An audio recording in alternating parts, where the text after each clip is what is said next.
Thank you, Danielle. Yes, Dr. Paul DePompo is here. He's a clinical psychologist. We love having him here on the show. And this morning, we're talking all about empty nest syndrome. So a lot of parents right now are experiencing what I just did over the weekend. That is moving your kid into college. It's her third year. A lot of people say, oh, you should be used to it. But you know, you don't get used to it, especially when you've had 3 months of seeing them every single day. So there's this phenomena called empty nest syndrome, which is serious, right? Yes, it's serious. And you know, even just for most parents like yourself that are having their children go away to college, 84% feel some sort of a eclipse of the heart, pun intended, for today. But they do, they feel there is that pain that they feel. They could feel anxiety, guilt, sadness. Even depression, right? Yes, so it's a real thing.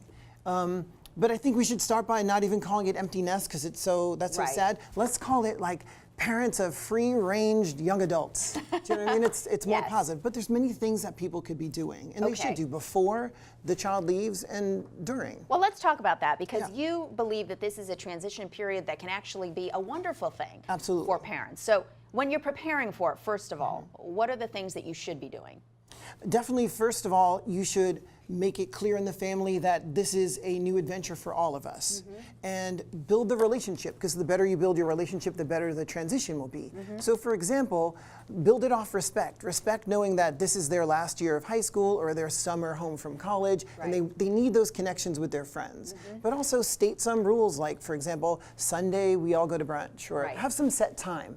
So you don't have to feel like you're getting rejected all the time, because they really do want to do their life as well. Well, and see, I have often told other parents who have asked, you know, how is it when you let them go like that? And I feel like our relationship has actually gotten stronger because, like you said, you know, you're respecting their independence, and all of a sudden they become kind of a friend, you know, as they get older. So what happens then after they take off? I still have a teenager at home, so I'm not an empty nester yet, but there are a lot of people who are, you know, they're walking into their home and there's nobody there. Right. Well, it's important to set some guidelines for yourself, be responsive to them, but not intrusive. So wait to hear from them, or make a rule about once a week we'll talk, but be flexible and give them a break.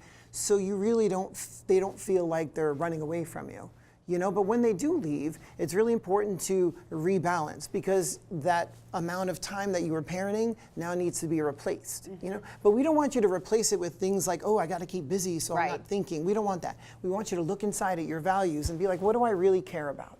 And try to infuse that through your day. And if you're like, I don't know, just use imagery. Think, okay, now if I adjusted perfectly, and if I really did a good job transitioning here, what would I be doing? What would my weeks and days be like? And then take little steps there. Okay, so let's say there are some folks who are watching us, they're empty nesters right now, and they are feeling that anxiety and that depression, those really serious emotions.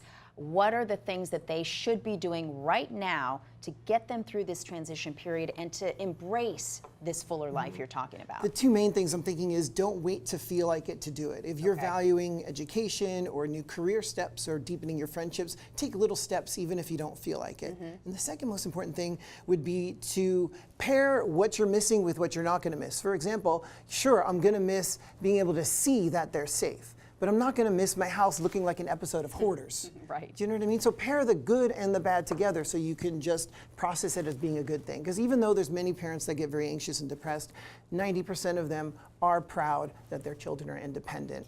At what point, if these symptoms become very serious, do they need to talk to somebody, see somebody, a professional? Normally this should adjust itself within 6 months to 18 months, which seems like a long time.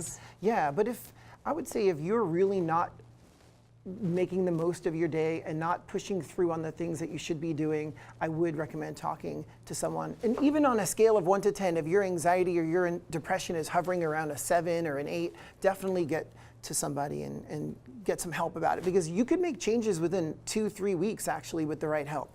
All right, well, you are fabulous as always. If you would like more information on the doctor, you can find him at cbtiofsocal.com. That's us. He's on social media. You can find him. Thank you so much for being here. We appreciate it. More Arizona Daily Mix coming your way. Stay right there.